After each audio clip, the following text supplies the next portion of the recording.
Markets गिर रही हैं, एफडी के मीम वापस आ चुके हैं, डीप सीक ने टेक स्टॉक्स की मार दी है, हर तरफ त्राही ही त्राही। और उस समय पे ना वो ज्ञान की स्टे काम, ये तो एक साइकिल है, डोंट गेट इन्वॉल्व, अपना इन्वेस्टिंग ऐप चेक मत करिए, ये सब फालतू का ज्ञान सुनाई देता है क्योंकि है तो हम इंसान। तो इस वीडियो में प्रैक्टिकल फ्रेमवर्क्स अडॉप्ट करने की कोशिश करेंगे जिससे आप हर एक मार्केट फॉल को कम से कम सही से एब्जॉर्ब कर पाए। मार्केट फॉल आपके चाहने या ना चाहने से रुकने तो वाला नहीं है।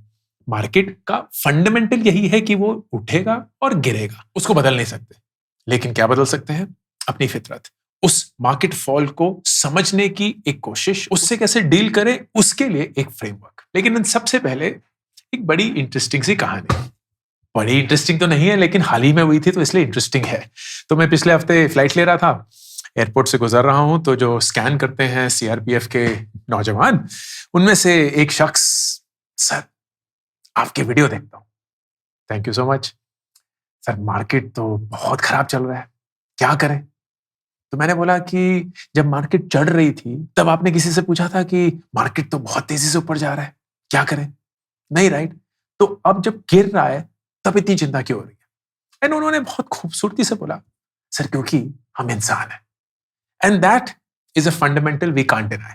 मैं चाहे जितना भी ज्ञान दे दूं कि यार शांत रहिए, ये तो उतार चढ़ाव चलता ही रहेगा, ये वॉलेटिलिटी तो मार्केट का एक कैरेक्टरिस्टिक है, वरना आप एफडी करा लेते, फ्लैट रेट पे जिंदगी भर खुश रहते, वो सबसे काम नहीं होता है। हम इंसान हैं, लेकिन इंसान की एक बहुत बड़ी फितरत है, वही फितरत जो पैसा मैनेज करने में सबसे ज्यादा तकलीफ देती है हमें। एंड वो ये है कि हम मुनाफे या प्रॉफिट से इतने ज्यादा खुश नहीं होते जितना हम घाटे से डरते हैं।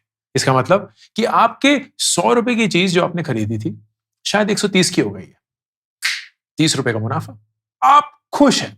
एंड लेट्स से उस खुश की क्वांटिटी 10 है, लेकिन फिर वो 130 110 बन जाता है, वो 110 90 बन जाता है। उससे जो आपको दर्द महसूस होगा ना, वो इस 10 गुने की खुशी से कई ज्यादा और गुना होगा। जबकि ये 90 रुपए आपके वाकई में घाटा नहीं हुआ है, ये 90 वापस 110 बन जाएंगे, शायद 120 बन जाएंगे, थोड़ा वक्त लगेगा, वापस आप 130 पे आ जाएंगे, शायद 150 पे भी पहुंच जाएंगे। लेकिन उस समय पे जो भी कुछ भी बोल ले, आप उस दर्द, उस दुख के बोझ के तले दब रहे। तो ये रहे 5 प्रैक्टिकल तरीके हर एक मार्केट फॉल से जूझने के लिए। इन तरीकों को हम कवच बुलाने की कोशिश करेंगे। तो सबसे पहला कवच, द स्टेबिलिटी कवच या द स्टेबिलिटी शील्ड। इसको समझने के लिए निफ्टी 50 देखते हैं। तो मैंने एक फंड ले लिया, ये कोई प्रमोशन नहीं है, but I am just using this as a proxy. तो एसबीआई का निफ्टी इंडेक्स फंड, ये कौन सा फंड है? ये वो म्यूचुअल फंड है जो भारत की टॉप 50 कंपनियों में इन्वेस्ट करता है, जिसको हम निफ्टी बुलाते हैं। इसमें अगर हम पिछले एक महीने का रिटर्न देखेंगे तो -4.07 रिटर्न है। अगर पिछले 6 महीने का देखेंगे तो -7.76% का रिटर्न है, तो मतलब घाटा हुआ है। एक साल का देखेंगे तो रिटर्न पॉजिटिव है, अराउंड 7.87%। अब यही चीज अगर हम मिड कैप में देखते हैं और मिड कैप का 150 जो इंडेक्स है उसको देखते हैं, तो पिछले एक महीने में 9.71% का घाटा, पिछले 6 महीने में 12.53% का घाटा। अगर यही चीज हम स्मॉल कैप में देखते हैं तो निप्पॉन का India small cap, again recommendation नहीं है, तो पिछले एक महीने में 11.58% का घाटा। तो अगर सिर्फ एक ही महीने को कंपेयर करें, निफ्टी 50 ने नेगेटिव रिटर्न दिए हैं 4.07, मिड कैप ने नेगेटिव रिटर्न दिए हैं 9.71 और स्मॉल कैप ने नेगेटिव रिटर्न दिए हैं 11.58। इससे हम समझते हैं कि स्टेबिलिटी शील्ड या कवच कैसे इस्तेमाल हो सकता है। अगर आप चाहते हैं कि आपका एक सुरक्षा लेयर हो, स्टेबिलिटी कह रहा हूं कि जब मार्केट गिर रही हो तो पागलों जैसे आपका पोर्टफोलियो ना गिर जाए, what you have to do is basically make a mix. हम जब भी मार्केट बढ़ रही होती है ना, तो पागलों की तरफ उन चीजों के पीछे भागते हैं जो बहुत तेजी से बढ़ रहे होते हैं। वो पिछले 2-3 साल में क्या था? Small cap, mid cap, Nifty 50 बहुत कम। तो मैं अगर आपको ये दिखाऊं, ये है दिसंबर 2023 से नवंबर 2024 में कहां इन्वेस्टमेंट्स हुई थी from a mutual fund perspective. तो आप देखेंगे स्मॉल कैप में 90,000 करोड़ हिंदुस्तानियों ने इन्वेस्ट करे, मिड कैप में 1 लाख करोड़ करें, एंड लार्ज कैप में सिर्फ 70,000 के करीब, लार्ज एंड मिड कैप में 80,000 के करीब। तो ज्यादातर पैसा स्मॉल कैप मिड कैप में गया क्योंकि वहां तो ग्रोथ दिख रही थी। लेकिन जब मार्केट गिरी तो वहीं सबसे ज्यादा बैंड भी बजा। अब यही चीज अगर आपने अच्छे से स्प्रेड करी हो, आप बोलते हैं कि यार मैं लालच के पीछे नहीं भागूंगा, stability and growth over a long period के पीछे भागूंगा, maybe the answer will be very different. आप कुछ पैसा स्टेबल रिटर्न एसेट्स में डालेंगे, वो एफडी भी हो सकता है, वो ईपीएफ पीपीएफ हो सकता है, वो कॉर्पोरेट बॉन्ड्स हो सकते हैं, वो गोल्ड हो सकता है, एंड एक पोर्शन आप वहां डालेंगे। 100 - X रूल इसमें बहुत बढ़िया होता है। अगर X आपकी एज है, मान लीजिए 25, तो X% ऑफ योर इन्वेस्टमेंट, मतलब 25% of your investment safe assets में जाना चाहिए, जहां एक स्टेबल रेट ऑफ रिटर्न मिलता है, चाहे वो कम भी हो, 7, 8, 9%, जो कि गोल्ड से मिल सकता है, ईपीएफ से मिल सकता है, पीपीएफ से मिल सकता है, थोड़ा बहुत एफडी से भी मिल सकता है, एनपीएस से मिल सकता है, कॉर्पोरेट बॉन्ड से मिल सकता है, गवर्नमेंट बॉन्ड से मिल सकता है। फिर बाकी का 75% आप स्टॉक मार्केट में डालिए, लेकिन उसमें भी एक मिक्स रखिए। मैं ज्यादातर बोलता हूं कि अगर आप जवान हैं तो आप रिस्क ले सकते हैं, स्मॉल कैप मिड कैप में डालिए, लेकिन तब भी 40-50% आपका निफ्टी 50 में ही जाना चाहिए। बाकी के 50% में आप ज्यादा बेट ले सकते हैं, शायद 30 या 40% मिड कैप में डाल सकते हैं, बाकी 10-20% स्मॉल कैप में डाल सकते हैं। अगर आपकी उम्र 30-40 है तो फिर आपको निफ्टी 50 या लार्ज कैप में ही ज्यादा घूमना चाहिए, क्योंकि वहां स्टेबल रिटर्न 12 से 13% on a long period of time मिल सकते हैं। एंड ये वॉलेटिलिटी जो है ना, वो आपके दिल को धड़का के नहीं रखेगी, वो सही से आपको संतुलित मात्रा में एंड इमोशनलेस तो नहीं बोल सकते, बट इतने इमोशनल अपहीवल से गुजरने की बजाय आपको समता से एक अच्छा रिटर्न देगी over a long period of time. वो बोलते हैं ना कि अगर किसी भी इन्वेस्टमेंट की वजह से आपकी रातों की नींद उड़ जाए तो उस इन्वेस्टमेंट का क्या ही फायदा। तो उसका प्रैक्टिकल स्टेप क्या है? आज ही अपने पोर्टफोलियो को देखिए और ये देखिए कि उसका जो बैलेंस है when it comes to volatility, क्या आप उसको एब्जॉर्ब कर सकते हैं या नहीं। मैं एक बहुत ही लॉन्ग टर्म पेशेंट इन्वेस्टर हूं, तो मुझे फर्क नहीं पड़ता कि मार्केट 10% डाउन है, 15% डाउन है, मैं इन्वेस्ट करता रहूंगा मिलकर। बल्कि जब मार्केट डाउन होती है मैं और ज्यादा इन्वेस्ट करता हूं, क्योंकि मुझे पता है कि अच्छे प्राइस पे मैं एक लॉन्ग टर्म बेट खरीद पा रहा हूं। So I am very comfortable with taking a lot of risk. Maybe आप नहीं है, मे बी आपकी फितरत ऐसी है कि आपका दिल नहीं सही से रहता है जब मार्केट डाउन होनी शुरू हो जाती है, या आपने हाल ही में इन्वेस्ट करना शुरू किया and you don't know how to deal with losses with a red signal और साइन। एंड इसके लिए बैलेंस योर पोर्टफोलियो, कुछ मात्रा में fix rate of return assets, कुछ मात्रा में लार्ज कैप, कुछ ही मात्रा में मिड कैप और बहुत कम मात्रा में स्मॉल कैप। स्टॉक्स मत खरीदिए, पोर्टफोलियो अप्रोच अपनाइए, ताकि आपको ये ना डिसाइड करना पड़े कि क्या बेचें, कब बेचें, क्या खरीदें, कितना खरीदें। somebody else is doing it for you and you are just patiently investing for a long period of time. दूसरा कवच, द नंबर कवच या द नंबर शील्ड। बड़ा इंटरेस्टिंग होता है जब मुझे एक ईमेल आती है और लोग बोलते हैं, सर मैंने ना 13 म्यूचुअल फंड्स में इन्वेस्ट किया हुआ है, बढ़िया है। एंड मैं बोलता हूं क्यों, किसने बोला था, कब, कौन से वीडियो से आपको इतनी प्रोत्साहन मिली कि आपने 13 के 13 म्यूचुअल फंड में इन्वेस्ट कर दिया। लोगों को लगता है कि बहुत ज्यादा अगर खरीद लोगे ना तो बचे रहोगे। वो डिवर्सिफिकेशन को एक गलत रूप से देखते हैं, खासकर mutual fund. Mutual fund first करिए आपने लार्ज कैप में खरीदना है, तो आपने एसबीआई का भी खरीद लिया, फिर एचडीएफसी का भी खरीद लिया, फिर किसी और निपॉन का भी खरीद लिया, किसी और का भी खरीद लिया। अब ये भूल गए कि यार लार्ज कैप कंपनियां हिंदुस्तान में हैं तो गिनी चुनी, तो सारे के सारे म्यूचुअल फंड उन्हीं कंपनियों में इन्वेस्ट कर रहे होंगे, तो आपका एक्सपोजर तो वैसे ही रहा ना, आपने कुछ बदला नहीं। आप बेसिकली ये बोल रहे हैं कि जब मार्केट गिरेगी तो ये सारे एक साथ गिर जाएंगे, और जब उठेगी तो ये सारे एक साथ उठ जाएंगे। हाँ, थोड़ा अंतर हो सकता है कि किस मात्रा में कौन कौन से स्टॉक खरीदे गए हैं, तो थोड़ा रिटर्न में डिफरेंस आ जाएगा। लेकिन ये तो संभव नहीं है कि अगर मार्केट गिर रही है तो एक लार्ज कैप गिर नहीं रहा है और एक लार्ज कैप बहुत गिर चुका है, क्योंकि उन्होंने सेम ही कंपनियों में इन्वेस्ट किया है जो सब गिर रही हैं। So it is not necessary that you invest in a large set of stocks या mutual funds and think that you are safeguarded. Number कवच ये बोलता है कि कम और फोकस्ड इन्वेस्टमेंट आपके लिए सबसे बेस्ट है। And what that means is कि आप जो काम कर रहा है उस पे बैठ लीजिए एंड डोंट बी वरीड कि वो कितना गिर रहा है या कितना उठ रहा है। Just keep investing till it stops working for you. मैं 3 म्यूचुअल फंड में इन्वेस्ट करता हूं, एक लार्ज कैप, एक फ्लेक्सी कैप और एक स्मॉल कैप। मेरा परसेंटेज अलग है क्योंकि मेरा रिस्क प्रोफाइल अलग है।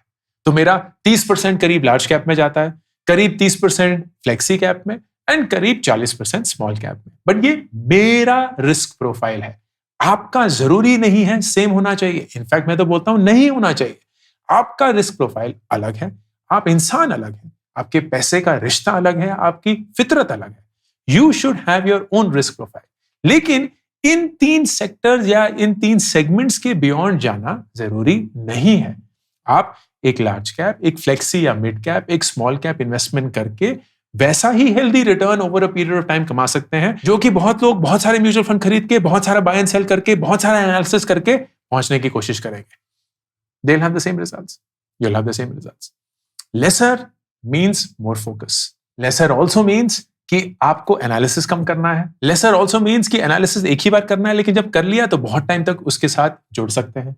Lesser also means कि जब मार्केट डाउन होगी तो 12-12, 13-13 रेड लाइन नहीं दिख रही होंगी, 1, 2, 3 ही दिखेंगी, और वो अगर आप बहुत टाइम तक इन्वेस्ट करते आए होंगे तो थोड़ा सा गिर जाएगा फ्रॉम व्हाट इट वाज, लेकिन जरूरी नहीं है कि वो सबका सब रेड ही हो जाएगा unless of course you just started investing. And number 3, it makes it very easy to adjust. जब 3 में से एक काम नहीं कर रहा ना तो क्लियरली दिख जाता है कि काम नहीं कर रहा।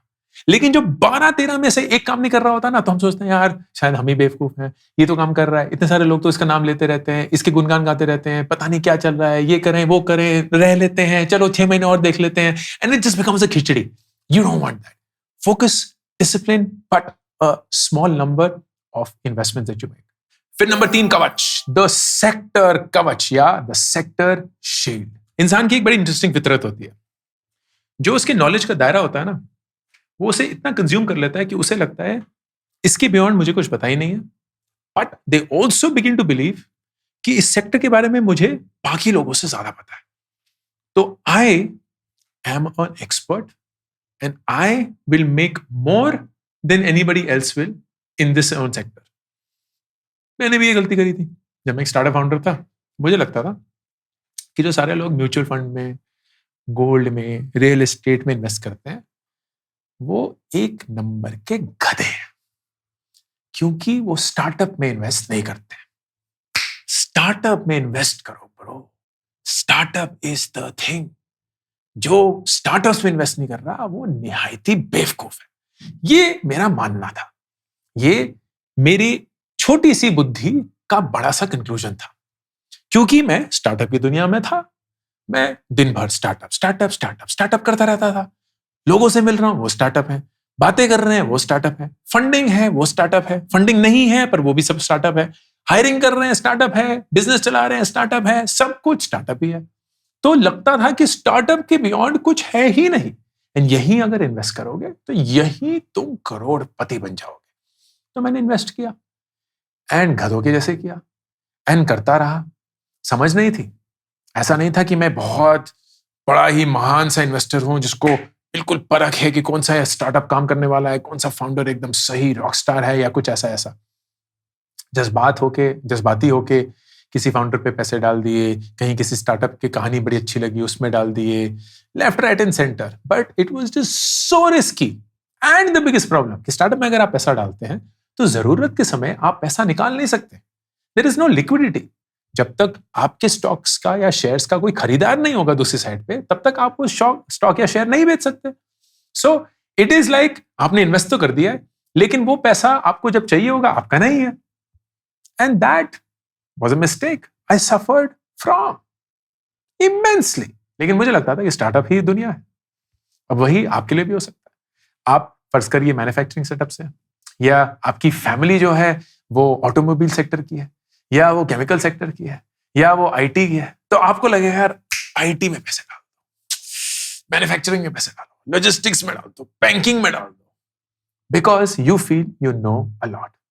And that's actually true. Let me show you the data as well. It is crazy कि ऑफ इक्विटी म्यूचुअल फंड्स दिसंबर 2023 से नवंबर 2022 2 लाख करोड़ सेक्टोरल फंड्स में गए हैं। 2 lakh crore, the highest investment in all. Multi cap में 66,000, लार्ज कैप में 69, लार्ज एंड मिड कैप में 80,000, मिड कैप में 107 लाख, 107,000, स्मॉल कैप में 90,000, फ्लेक्सी कैप में 1 लाख, बाकी सब में 90,000 के करीब, ELSS जो टैक्स के लिए करते हैं 45,000, सेक्टोरल फंड्स में 2 लाख करोड़, 2 लाख करोड़। एंड ये सेक्टोरल फंड्स वही सारे फंड्स हैं कि कोई फार्मा हो गया, कोई IT हो गया, कोई बैंकिंग हो गया, ये हो गया, वो हो गया। नाउ द सेक्टर शील्ड या जो सेक्टर कवच है वो ये बोलता है कि यार किसी सेक्टर से ना ज्यादा प्यार मत कर बैठो, क्योंकि जब मार्केट डाउन जाती है तो कुछ कुछ सेक्टर ज्यादा इंपैक्टेड होते हैं, कुछ कुछ नहीं होते हैं, and there is no way to tell. किसको पता था कि कोविड आने वाला है? किसको पता था उस समय पे कि हॉस्पिटैलिटी, एयरलाइंस, लॉजिस्टिक्स सबकी बैंड बच जाएगी? किसको पता था कि टेक्नोलॉजी कितने अलग लेवल पे चला जाएगा? किसको पता था कि AI आएगा और उसकी वजह से एनवीडिया US में कितना पागलों जैसे चला जाएगा, and the tech stocks will start dominating the US index? किसको पता था कि बैंकिंग स्टॉक्स ऑलमोस्ट फ्लैट या बहुत ही स्लो ग्रोथ पे रहेंगे? किसको पता था कि डिमांड स्लो होने वाली है इंडिया में और FMCG स्टॉक्स जो हैं वो बहुत स्लो पेस पे चलने वाले हैं? किसको पता था दोस्त? तो अगर आप एक ही सेक्टर से प्यार कर बैठते हैं या अपने एक्सपर्टीज वाले सेक्टर में ही घूमते रहते हैं, you create a lot more risk, क्योंकि जब वो सेक्टर पे कोई इंपैक्ट आता है तो सारी की सारी कंपनियां डाउन चली जाती है। सो कॉमन सेंस या प्रैक्टिकल टिप इसमें क्या होगा कि बिजनेस ऐसे सोचिए, आप अपना पूरा पैसा एक ही प्रोडक्ट में तो नहीं डाल देंगे, आप एक ही चीज खरीदने में तो सारी जमा पूंजी नहीं डाल देंगे। सो either you go for caps, मतलब लार्ज कैप, मिड कैप या स्मॉल कैप। इससे क्या होता है कि इंडस्ट्रीज मिक्स हो जाती है। लार्ज कैप में सिर्फ एक ही सेक्टर नहीं है, बहुत सारे सेक्टर्स रिप्रेजेंटेड है। मिड कैप में बहुत सारे हैं, स्मॉल कैप में बहुत सारे हैं, अलग अलग साइजेस के हैं, अलग अलग एक्सपोजर में है, अलग अलग उसका एवोल्यूशन है, मार्केट शेयर है। So if one sector goes down, the other one can bring it up और may not go down as much, and that's why I love caps based index funding. लेकिन अगर आप वो नहीं करना चाहते, आप सेक्टोरल फंड्स ही डालना चाहते हैं, तो ऐसे सेक्टर्स में डालिए विच बैलेंस द रिस्क, कि कहीं आपने अगर IT में डाला है तो ऑन द अदर हैंड आप बैंकिंग में भी डालिए। अगर आपने लॉजिस्टिक्स में डाला है तो do something which if logistics is impacted could take care of it, maybe I don't know pharma, something that you know will keep growing as a collective, चाहे एक सेक्टर डाउन हो या एक sector impact हो जाए। Balance it from a risk perspective, वो है sector कवच। चौथा कवच, द कॉमन सेंस कवच और द कॉमन सेंस शील्ड। वो बेसिकली ये बोलता है कि यार लालच ना बुरी बला है। वो बोलता है कि कॉमन सेंस अगर आप अप्लाई करेंगे तो इन्वेस्टिंग में बहुत आगे जाएंगे। अगर कोई चीज हॉट है तो जब वो हॉट हो रही होती है तब ज्यादा अच्छा होता है खरीदना, जब वो हॉट हो चुकी होती है तब खरीदना बेवकूफी होती है। अगर कोई चीज न्यूज में है एंड एक वेव राइड कर रही है, क्योंकि आपने बहुत लोगों से सुना है कि ये स्टॉक क्या तेजी से बढ़ चुका है, उसको खरीदना बेवकूफी है। कोई स्टॉक जो अच्छे से आपको 12-13% एनुअलाइज रिटर्न पिछले कई सालों से देता आ रहा है, उसको बोरिंग बोलना बेवकूफी है, क्योंकि पिछले 2-3 साल में आपका म्यूचुअल फंड 23-24% का रिटर्न दे चुका है, वही हर साल एक्सपेक्ट करना बेवकूफी है। अगर कोई स्टॉक आपने खरीदा और वो परफॉर्म नहीं कर रहा है, लेकिन उससे जुड़े रहना, उससे प्यार मोहब्बत से बातें करना, बोलना कि नहीं मैं रोज तुम्हें पानी दूंगा और तुम कभी तो एक फूल और एक पेड़ बनोगे, बेवकूफी है। तो अपने आप से ये कुछ सवाल पूछिए, वो कौन से आपने स्टॉक खरीदे जो आपने सिर्फ इसलिए खरीदे क्योंकि वो स्टॉक ऊपर जा रहे थे और हर एक इंसान उसके बारे में बात कर रहा था? वो कौन सी इन्वेस्टमेंट्स आपने करी हैं जिसे देख के आपको लगता है ना, आपको दिल से पता है आप कंफर्टेबल नहीं है? वो कौन से स्टॉक्स हैं जो आप करंट प्राइस में कभी भी नहीं खरीदेंगे, इररिस्पेक्टिव ऑफ कि उनको आप ऑलरेडी ओन करते हैं कि नहीं? उन सारे स्टॉक्स को रिकंसिडर करिए, उन सारे म्यूचुअल फंड्स को रिकंसिडर करिए। अपने पोर्टफोलियो को देखकर दिल पे हाथ रखकर पूछिए कि कौन से पोर्टफोलियो स्टॉक से आप जज्बात से जुड़े हुए हैं। प्रैक्टिकली तो आपको हार मान देनी चाहिए। Cut your losses, move out and deploy your money on something which is better. ये याद रखिए कि जब मार्केट नीचे होती है ना, तो सारी चीजें बहुत अट्रैक्टिवली दिखने लगती हैं, लेकिन अगर आपका पैसा किसी घटिया इन्वेस्टमेंट में फंसा हुआ है, उस पैसे को निकाल के अपने लॉसेस को एब्जॉर्ब करके किसी अच्छे एसेट में उसी पैसे को वापस डालना समझदारी है, कॉमन सेंस है। लेकिन उस घटिया इन्वेस्टमेंट से जुड़े रहना और बोलना नहीं यार ये इतना डाउन हो चुका है, अब मैं इसको रिकवर करके उसको तब बेच के तभी एक नई इन्वेस्टमेंट करूंगा, कहां की समझदारी है दोस्त। और कवच नंबर 5, द टेक्नोलॉजी कवच। The technology shield. एक बड़ी इंटरेस्टिंग सी चीज शायद आपने नोटिस करी होगी या नहीं, हमें as a country real estate से बड़ा प्यार है। सोने से भी है, लेकिन रियल एस्टेट से ज्यादा है। जमीनें खरीदना, अपार्टमेंट खरीदना, दुकानें खरीदना, शोरूम खरीदना। एंड ऐसा हो सकता है कि अगर आप एक ऐसी फैमिली में पले बड़े जहां पैसा ऑलरेडी था, तो आपके माँ पापा ने ऑलरेडी इन्वेस्टमेंट्स करी हुई है। And you will be like, यार माँ पापा ने ना 20 साल पहले एक 50 लाख की जमीन खरीदी, आज वो 5 करोड़ की है। क्या रॉक स्टार इन्वेस्टमेंट है ना, 5 करोड़ की जमीन। दिमाग देखो उनका, कितनी दूर उन्होंने सोचा था कि सोना रोड गुड़गांव में फार्म हाउस जो है वो एक दिन बिकेंगे, पागलों जैसे बिकेंगे। और इसीलिए उन्होंने वहां गांव में, जंगल था उस समय 20 साल पहले, 50 लाख की जमीन खरीदी, आज वो 5 करोड़ की। सुनने में तो बहुत अच्छा लगता है, बहुत बढ़िया कहानी है, क्योंकि 5 करोड़ बहुत पैसे होते हैं। लेकिन 20 साल में अगर आपकी इन्वेस्टमेंट 10 गुना हुई है, तो आपका रेट ऑफ रिटर्न करीब 12 से 13% है। वही 20 साल में अगर आपने निफ्टी 50 में ही पैसे डाल दिए होते, आपके उतने ही रिटर्न आ गए होते। अगर आपने मिड कैप और स्मॉल कैप का एक मिक्स डाल दिया होता, आपके ये 5 करोड़ 6-6.5 करोड़ रुपए होते। लेकिन हम उसके बारे में बात नहीं करते। क्यों? क्योंकि कोई 20 साल तक स्टॉक मार्केट में ना जुड़ा नहीं रहता, रियल एस्टेट में जुड़ा रहता है। क्योंकि रियल एस्टेट में एक ऐसी चीज नहीं है जो कि स्टॉक मार्केट में भर भर करे, टेक्नोलॉजी। रियल एस्टेट में टेक्नोलॉजी नहीं है। रियल एस्टेट का कोई ऐसा ऐप नहीं है जिसको आप पुल डाउन करेंगे तो आपको आज इस 50 लाख रुपए की जमीन की कीमत दिख जाएगी, जो आप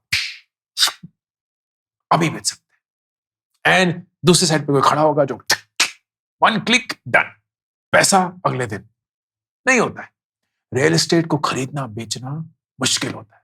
लोग कभी भी बेचने के हिसाब से रियल एस्टेट खरीदते नहीं, वो रखते हैं सदियों तक अगले जनरेशन के लिए, कि बेटे बेटी को ये हम भेंट देंगे, शादी पे तोहफे देंगे, समथिंग लाइक दैट। 20 साल तक कोई स्टॉक पकड़ के नहीं रखता, क्योंकि बड़ा आसान होता है कि ग्रो का, जीरोधा का, इसका उसका ऐप खोलो, स्वाइप करते रहो, देखो यार तोते उड़ गए, पोर्टफोलियो डाउन है। अंकुर वारी को ना बेकार में फंसा दिया, एफडी अच्छा था, सेल, इन खत्म। It's just so easy. It's easy because technology has made it easy. तो टेक्नोलॉजी का कवच क्या है? टेक्नोलॉजी का कवच यह है that use technology to invest, but don't use technology to divest. Use technology for growth, don't use technology for fear. Technology को अपने कन्वीनियंस के लिए यूज करिए, टेक्नोलॉजी को अपने इमोशंस के लिए यूज मत करिए। It's the worst thing to do when we use technology to handle our emotions. It's the same thing कि अगर आप बहुत खुश हैं, आपका इंटरव्यू हो चुका है, आप उसमें पास हो गए हैं, आप कॉलेज की डिग्री हासिल कर चुके हैं, आपने नई गाड़ी खरीदी है, नया घर खरीदा है, आपकी शादी हुई है, आप हनीमून पे हैं, आप एक लवली वेकेशन पे है, कुछ भी नया अपनी जिंदगी में हो रहा है, बिल्कुल इंस्टाग्राम पे जाके दुनिया को बताइए, अपनी खुशी में हर एक इंसान को शामिल करिए। लेकिन जब आपका ब्रेकअप हो चुका है, जब आप नौकरी से निकाल दिए गए, जब आपके पास पैसे नहीं बचे, जब दिल टूट गया है, माँ पापा से झगड़ा हो गया है, दोस्त आपको छोड़ के चले गए हैं, उस समय पे जब आप सोशल मीडिया पे जाते हैं ना, तो जिंदगी बर्बाद सी लगती है। ऐसा लगता है कि हर एक चीज आपसे छिन गई है, ऐसा लगता है कि हर एक इंसान आपसे आगे जा रहा है, ऐसा लगता है कि आप ही गधे हैं कि पीछे रह गए हैं। हर एक इंसान की जिंदगी इतनी सॉर्टेड है, आप ही की जिंदगी झंड है। And that is the worst time to go and consume social media. The same way, the worst time to use investment apps is when the market is down. क्योंकि उस समय पे it doesn't help. It just doesn't help. तो मैं तो log in करना ही छोड़ देता हूं। इनफैक्ट इतनी बार ऐसा होता है कि पासवर्ड रीसेट करना पड़ता है, क्योंकि मैं 3 महीने बाद 6 महीने बाद उसको देख रहा होता हूं। जब अपना वो एनुअल पोर्टफोलियो रिटर्न बनाता हूं, उसका जो वीडियो होता है, तब पहली बार देखता हूं, अरे इतना बढ़ गया है। Because I don't care, I don't need the money right now. तो मेरे लिए it's just about invest invest invest. पैसे ही डालते रहो, एसआईपी कटे जा रहे हैं, इन्वेस्ट हुआ जा रहा है। But you don't care where that amount is right now, because you know that it will be a huge amount later on. 2 दिन पहले मुझे एक email I, somebody that I met at the airport who helped me with something that I was just caught in, which is not important. हमने numbers exchange किया, and he beautifully, very nicely wrote कि sir, invest करना शुरू करना है, मेरा ना 2 महीने का एक बच्चा है, तो I want to invest for her education. I was like, बहुत बढ़िया बात है, कितना अच्छा इरादा है, प्रॉब्लम क्या है?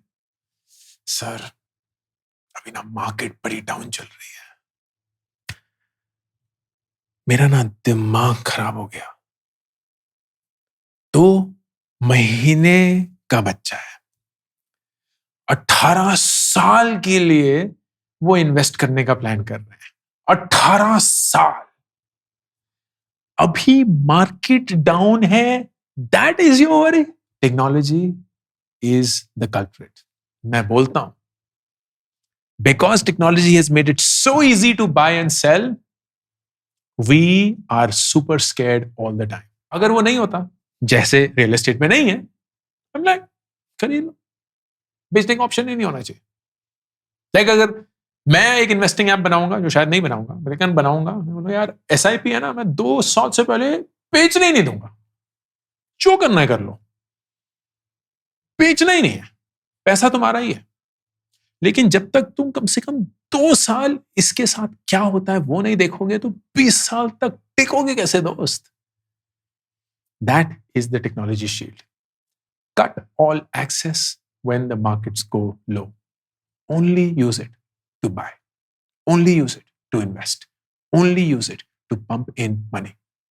लेकिन ये मत देखते रहिए कि आपका पोर्टफोलियो कहाँ है, मत उसको रिफ्रेश करते रहिए, मत उसकी लत लगाइए। Provide yourself the shield of technology for the right reasons. ये 5 कवच आपकी जिंदगी बदल सकते हैं, आपका नजरिया इंप्रूव कर सकते हैं, आपके इन्वेस्टमेंट की जर्नी को बहुत एक्साइटिंग बना सकते हैं। इनको कंसिडर करिएगा। I hope this was useful. Ankur Warikoo signing off. Career को लेके मेरी चौथी किताब एक बहुत ही सिंपल, बहुत ही रिलेटेबल, बहुत ही प्रैक्टिकल जरिए से लिखी गई है। काश कि ये बुक मुझे किसी ने दी होती जब 24 साल की उम्र में मैं एकदम कंफ्यूज था कि अपने करियर के बारे में क्या करूं, अपनी जिंदगी की दिशा क्या बनाऊं। ये किताब मैंने उसी 24 साल के अंकुर के लिए लिखी है, आपके लिए लिखी है।